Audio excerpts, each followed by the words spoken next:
muraho nshuti zanjye, amakuru yanyu, mbifurije umwaka mushya muhire wa 2022,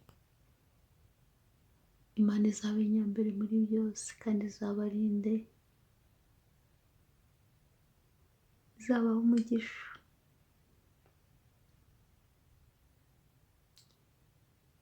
Bazaniye akarabo keza cyane, namwe murakareba, nahinduye amabara, ni ubururu n'umweru, ugashaka mu mabara yose nawe wagakora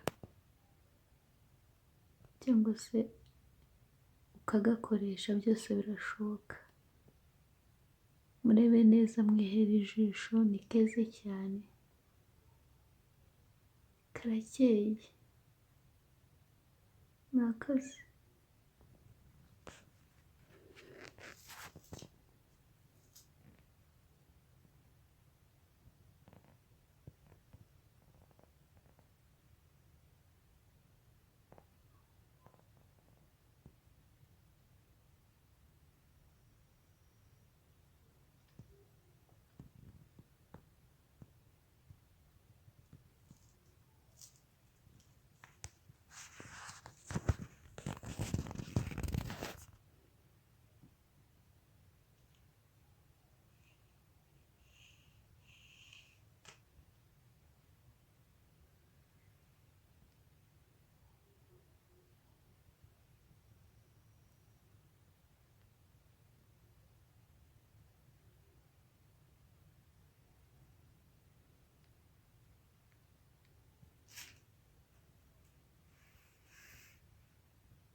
Ndakeka mwamaze kukabona neza, nakaberetse cyane cyane, ngaho ndabashimiye mugubwe neza.